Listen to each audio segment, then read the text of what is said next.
મિત્રો, મને શહેરમાં નવી નવી નોકરી મળી હતી. હું એક ભાડાના ફ્લેટમાં રહેતો હતો. મારી બાજુના ફ્લેટમાં એક મહિલા રહેતી હતી. તેના પતિનું અવસાન થઈ ગયું હતું, તેથી તે એકલી પડી ગઈ હતી અને તેને કામની જરૂર હતી. એટલે મેં તેને મારા ઘરે ભોજન બનાવવાનું કામ આપી દીધું. તે રોજ સવારે અને સાંજે મારા ઘરે આવતી હતી. તે ખૂબ જ સુંદર હતી, તેથી તે મને ખૂબ ગમવા લાગી. એક વખત સાંજે મેં તેને મારી સાથે ભોજન કરવાનું કહ્યું. તે મને ખૂબ ગમતી હતી. જ્યારે તે જવા લાગી ત્યારે મેં તેનો હાથ મારા હાથમાં પકડી લીધો. એ સમયે આસપાસ કોઈ નહોતું, માત્ર અમે બંને હતા. અને પછી આગળ કંઈક એવું બન્યું કે મારી માટે યાદગાર બની ગયું. મિત્રો, આ વાર્તા સંપૂર્ણ કાલ્પનિક છે. તેમાં વર્ણવાયેલા પાત્રો, સ્થળો અને ઘટનાઓ કોઈ પણ જીવંત કે મૃત્યુ પામેલ વ્યક્તિ સાથે કોઈ સંબંધ નથી. આ વિડીયો માત્ર મનોરંજન અને શૈક્ષણિક હેતુ માટે બનાવવામાં આવ્યો છે. કૃપા કરીને તેને હકીકત તરીકે ન લો. મિત્રો, મારું નામ સુજીત છે. મારી ઉંમર 30 વર્ષની છે અને ગયા મહિનાથી જ હું શહેરમાં રહેવા આવ્યો છું, કારણ કે મને અહીં નોકરી મળી છે. મારી ઓફિસ સવારે 9 વાગ્યાથી સાંજના 6 વાગ્યા સુધી ચાલે છે. હું એક ભાડાના ફ્લેટમાં રહું છું. બધું ઠીકઠાક ચાલતું હતું અને મને લાગતું હતું કે મારી જિંદગી હવે એક પટરી પર આવી ગઈ છે. પણ એક દિવસ એવું બન્યું કે જેના કારણે મારી જિંદગી પર હંમેશા માટે ઊંડો પ્રભાવ પડી ગયો. એ દિવસ સાંજે હું લોજમાં ભોજન કરીને ઘરે આવ્યો હતો અને સૂવાની તૈયારી કરી રહ્યો હતો કે અચાનક મારી બાજુના ફ્લેટમાંથી સિંચો, રડવાનું અને પીડાનો અવાજ આવવા લાગ્યો. હું ગભરાઈ ગયો. મનમાં ભય સમાઈ ગયો, પરંતુ મને લાગ્યું કે ત્યાં ચોક્કસ કંઈક ખરાબ થઈ રહ્યું છે. સામાન્ય રીતે શહેરમાં લોકો બીજાના મામલામાં દખલ નથી કરતા અને મદદ માટે આગળ આવતા નથી, પરંતુ હું ગામનો હોવાથી મારી અંદર હજી પણ માનવતા અને સહાનુભૂતિ જીવંત હતી. એટલે તરત જ મેં મારો દરવાજો ખોલ્યો અને પડોશીના દરવાજા પર ટકોર માર્યો. દરવાજો ખુલતા જ મારી સામે જે દ્રશ્ય હતું તે ખૂબ જ ભયાનક હતું. એક યુવાન દારૂના નશામાં પોતાની પત્નીને પીટતો હતો. તેનો હાથ પકડીને ખેંચતો હતો.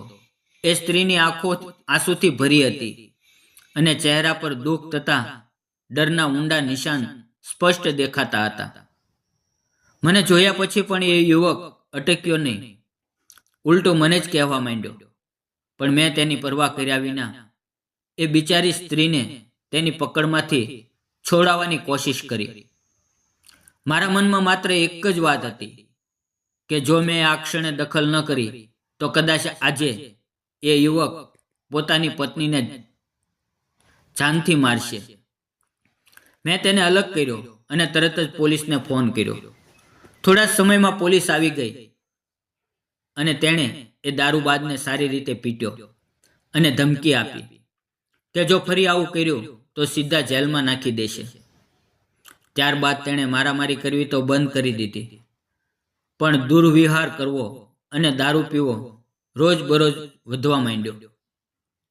સાંજ પડે એટલે તેનો ઉપદ્રવ શરૂ થતો. એક દિવસ સીડીઓ પરથી નીચે ઉતરતી વખતે મારી નજર એ સ્ત્રી તરફ ગઈ. તે થોડી ક્ષણ અટકી અને બોલી, તમારું નામ શું છે? એ દિવસે તમે મને મારા પતિના હાથમાંથી બચાવી, પરંતુ હું તમને સાચી રીતે આભાર કહી શકી નહોતી. તેના ચહેરા પર હળવું સ્મિત હતું. મેં હાથ આગળ કરીને કહ્યું, મારું નામ સુજીત છે. તેણે પોતાનો નાજુક હાથ મારા હાથમાં મૂક્યો. ધીમેથી કહ્યું, મારું નામ યોગિતા છે. એક ક્ષણે અમે એકબીજાને જોઈને સ્મિત કર્યા અને તે નીચે ઉતરી ગઈ. યોગિતા ખૂબ જ સુંદર હતી. તેની આંખોમાં તો દુઃખ છુપાયેલું હતું, પણ તેના વ્યક્તિત્વમાં એક અલગ આકર્ષણ હતું. મને લાગતું હતું કે તે મારી કરતાં 1-2 વર્ષ નાની હશે. હવે મને ત્યાં રહેતા રહેતા 4-5 મહિના થયા હતા. એક દિવસ સવારે 8 વાગ્યે મારા દરવાજા પર ટકોર થયો. મેં દરવાજો ખોલ્યો તો સામે યોગિતા ઊભી હતી. તેની આંખોમાંથી આંસુ વહેતા હતા અને ચહેરો પીળો પડી ગયો હતો. તે રડતા રડતા બોલી, "કૃપા કરીને જુઓ ને, મારા પતિ ઉઠતા નથી. મને ખૂબ ડર લાગી રહ્યો છે." હું તરત જ તેના ઘરે દોડ્યો. જોયું તો એ યુવક શ્વાસ તો લઈ રહ્યો હતો, પરંતુ બેભાન હતો. મેં યોગિતાને શાંત કરી અને હોસ્પિટલ લઈ ગયો. ડૉક્ટરોએ તપાસ કરીને જણાવ્યું કે સતત દારૂ પીવાને કારણે તેનું લીવર પૂરેપૂરું બગડી ગયું છે અને હવે તે માત્ર થોડા જ દિવસનો મહેમાન છે. આ સાંભળતા જ યોગિતા જમીન પર ઢળી પડી. તે સતત રડી રહી હતી. થોડા દિવસોમાં ડૉક્ટરની આગાહી સાચી સાબિત થઈ અને તેનો પતિ મરી ગયો. તે ક્ષણે યોગિતાની આંખો સામે અંધકાર છવાઈ ગયો. ભલે તેનો પતિ તેને દુઃખ આપતો હતો, પરંતુ પતિ ગુમાવવાનું દુઃખ એક સ્ત્રી માટે જીવનને પૂર્ણ રૂપે ઉજેડી નાખે એવી ક્ષણ હોય છે. યોગિતા પોતાના માતા પિતા અને સગા સંબંધીઓને બોલાવી લાવી. પતિના અંતિમ સંસ્કાર પછી તે લગભગ 1 મહિના માટે તેના માયકામાં રહી ગઈ. તેનો ફ્લેટ ખાલી થઈ ગયો. દરવાજો બંધ રહેતો. આ જોઈને મને ખૂબ દુઃખ થયું, કારણ કે દરરોજ મને તેનો ચહેરો જોવો ગમતો હતો. તેના ઘરમાંથી આવતી અવાજોની મને આદત પડી ગઈ હતી, પરંતુ હવે ત્યાં માત્ર સન્નાટો અને એકલતા છવાઈ ગઈ હતી. 1 મહિના પછી એક દિવસ તે ફરી આવી અને પોતાના ફ્લેટમાં રહેવા લાગી. તે સંપૂર્ણપણે એકલી હતી અને તેના ચહેરા પર પતિ ગુમાવવાનું દુઃખ સ્પષ્ટ દેખાતું હતું. એક દિવસ મેં તેના હાલચાલ પૂછવા તેના દરવાજે ટકોર કર્યો. તેણે દરવાજો ખોલ્યો અને સામે ઊભી રહી. મિત્રો, તે સુંદર તો લાગતી જ હતી, પણ તેના ચહેરા પર એકલતા અને ઉદાસીનતા સ્પષ્ટ દેખાઈ રહી હતી. મેં ધીમેથી કહ્યું, "તમે ખૂબ નબળી દેખાઈ રહ્યા છો." તે કંઈ બોલી નહીં, ફક્ત હળવા સ્મિત સાથે માથું હલાવ્યું, પરંતુ એ સ્મિત પાછળ પણ ઊંડું દુઃખ છુપાયેલું હતું. થોડા સમય પછી યોગિતાએ ધીમેથી કહ્યું, "તમારી ઓળખાણમાં મને ક્યાંક કામ મળી શકે છે?" મારા પતિ કમાઈને ઘરને ચલાવતો હતો, તેથી મારે ક્યારેય કામ કરવાની તક મળી નહોતી. પરંતુ હવે મારી પાસે પરિવાર ચાલે એવું કોઈ નથી. મને નોકરીની જરૂર છે. આ સાંભળીને મારું મન ભરાઈ આવ્યું અને મેં પૂછ્યું, "તમને કયા પ્રકારનું કામ ગમે?" તે તરત જ બોલી, "કોઈ પણ કામ ચાલશે. રસોઈ કરવી હોય કે વાસણ માંજવા હોય કે ઘર સાફ કરવું હોય, મને બધું આવડે છે." તેની વાત સાંભળીને મને ખૂબ દુઃખ થયું. આટલી યુવાન અને સુંદર યુવતી, જેને જીવનમાં હજી ઘણા રંગ જોવાના હતા, આજે કામ માંગતી હતી. મેં વિચાર્યું, બહાર નોકરી શા માટે શોધવી? હું જ તેને મારા ઘરે કામ રાખી લઉં. થોડી હિંમત કરીને મેં કહ્યું, "તમારે બહાર કામ શોધવાની જરૂર નથી. જો તમને યોગ્ય લાગે તો તમે મારા ઘરે આવીને રસોઈ, વાસણ, સફાઈ અને કપડાં ધોવાનું કરી શકો છો.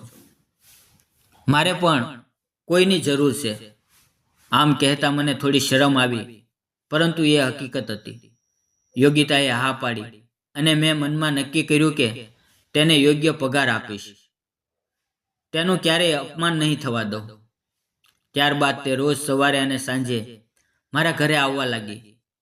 તે સમયસર નાસ્તો અને ચા બનાવી આપતી, ઘર સાફ કરતી, વાસણ માંજતી અને કપડાં ધોઈને ગોઠવી દેતી. આ બધું તે ખૂબ જ નિષ્ઠાપૂર્વક કરતી હતી અને મને તેના કામ પ્રત્યેની ઈમાનદારીની ખૂબ જ કદર થઈ. 4-5 મહિના આમ જ પસાર થયા અને તેના કારણે મારી જિંદગી પણ સરળ બની ગઈ. હવે ધીમે ધીમે અમારી વચ્ચે નિકટતા વધવા લાગી. ક્યારેક હું તેને મારી સાથે નાસ્તા કે ભોજન માટે બોલાવતો. તેના ઘરની સ્થિતિ ઘણી ખરાબ હતી, પરંતુ હું સમયસર તેને પગાર આપતો હતો. તેથી તેને થોડી રાહત મળતી અને તે નિશ્ચિત સાથે કામ કરી શકતી. તે એકલી હતી, પણ મારી સાથે વાતો કરતી વખતે તેનું મન થોડું હળવું થઈ જતું. એક સાંજે લગભગ 7 વાગ્યે તેણે મારા ઘરે ભોજન બનાવી દીધું અને જતી વખતે મેં મજાકમાં પૂછ્યું, યોગિતા, હવે તમે ઘરે જઈને ફરી ભોજન ક્યારે બનાવશો? આજે અહીંયા જ ખાઈ લો. તે થોડી ક્ષણ રોકાઈ અને પછી હા કહીને અંદર આવી ગઈ. થોડા સમયમાં તેણે અમારા બંને માટે ભોજન પીરસ્યું અને અમે બંને સાથે ટેબલ પર બેસીને ભોજન કરવા લાગ્યા. ભોજન દરમિયાન હું એમ જ કહી બેઠો, યોગિતા, તમે હજી બહુ યુવાન છો. એકલી જિંદગી જીવવી ખૂબ મુશ્કેલ છે. જો તમારે સંતાન હોત તો વાત અલગ હતી, પરંતુ આ રીતે એકલતા રહીને જીવન પસાર કરવું સરળ નથી. તારે ફરીથી લગ્ન કરી લેવા જોઈએ. આ સાંભળી તે થોડી વાર ચૂપ થઈ ગઈ અને તેની આંખોમાં આંસુ આવી ગયા. પછી ધીમેથી બોલી, સાહેબ, તમે સાચું કહો છો, પરંતુ મારું મન હવે કોઈમાં નથી લાગતું. મારી જિંદગી હવે અટકી ગઈ છે. તેની આ વાત સાંભળીને મારા મનમાં એક અજીબ ભાવ આવ્યો. તે દુઃખ સાથે ઝઝુમતી હોવા છતાં તે કેટલી સહનશીલતાથી જીવતી હતી. આ જોઈને મારું હૃદય દ્રવી ગયું. તેણે બીજા લગ્ન કરવાનો ડર હતો, કારણ કે તેને લાગતું હતું કે જો ફરી એવો જ પતિ મળ્યો અને તેણે દુઃખ આપવાનું શરૂ કર્યું તો તેનું જીવન ફરી નરક બની જશે. આ ભય એટલો ઊંડો હતો કે જીવનને ફરી નવી શરૂઆત કરવાની કલ્પના પણ તે કરી શકતી નહોતી. પરંતુ એ દિવસે યોગિતાએ મને પૂછ્યું, મારી વાત છોડો, મારા તો લગ્ન થઈ ચૂક્યા, પરંતુ તમે હજી યુવાન છો, તો તમે લગ્ન ક્યારે કરશો? હું હસીને બોલ્યો, આમ તો છોકરીઓ જોવાનું શરૂ છે. ત્યારે યોગિતાએ ધીમેથી પૂછ્યું, તમને કેવી છોકરી જોઈએ? અચાનક મારા મોઢામાંથી નીકળી ગયું, બિલકુલ તમારી જેવી, સુંદર, સમજદાર અને દિલ જીતનારી. આ સાંભળીને યોગિતાના ગાલ પર લાજથી ડિમ્પલ પડ્યા. તેણે શરમાઈને નજર ઝુકાવી દીધી. એક ક્ષણે મારું દિલ ખૂબ જોરથી ધબકવા માંડ્યું. મેં ડાબા હાથથી તેનો ચહેરો ઉપર કર્યો અને તેના મોઢામાં ભોજનનો કોળિયો મૂક્યો. એક ક્ષણે યોગિતાની આંખોમાંથી આંસુ આવી ગયા. મેં તેને સમજાવતા કહ્યું, રડ નહીં, ચિંતા કરીશ નહીં. ભગવાને જરૂર તમારા માટે કંઈક સારું વિચારી રાખ્યું છે. જ્યારે ઈશ્વર દુઃખ આપે છે ત્યારે તેનો ઉપાય પણ બતાવે છે. તમારું જીવન ચોક્કસ ઉજ્જવળ થશે. અને અમે બંને ભોજન પૂરું કર્યું, વાસણ ધોઈને ઓરડો સાફ કર્યો અને પછી તે જવા લાગી. હું તેને દરવાજા સુધી છોડવા આવ્યો. એક ક્ષણે મારા મનમાં તેના પ્રત્યે વિશેષ પ્રેમભાવ જાગ્યો. જ્યારે તે દરવાજાથી બહાર જઈ રહી હતી ત્યારે મેં તેનો હાથ પકડી લીધો. તે ફરી મારી તરફ જોતી રહી. મેં તેના હાથ પર હળવું ચુંબન કર્યું અને કહ્યું, યોગિતા, મને તમે ખૂબ ગમો છો. તમે આવ્યા ત્યારથી મારું જીવન ખૂબ સુંદર બની ગયું છે. તમારી સાથે વાતો કરવામાં મને ખૂબ આનંદ આવે છે. હું તમને સાચો પ્રેમ કરું છું. શું તમે મારી સાથે લગ્ન કરશો? મારી વાત સાંભળી યોગિતાની આંખોમાં ફરી આંસુ આવી ગયા.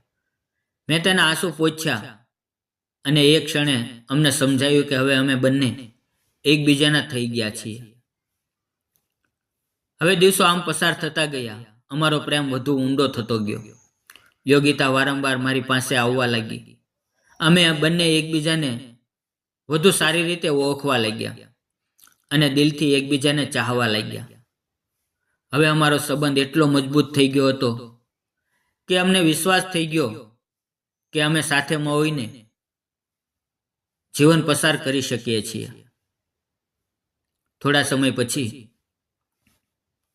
અમે કોર્ટ મેરેજ કરી લીધા અને અમારા માતા પિતાની સહમતિથી ગૃહસ્થ જીવનની શરૂઆત કરી. મારા માતા પિતાએ પણ ખુશીથી અમારા જીવનને સ્વીકારી લીધું.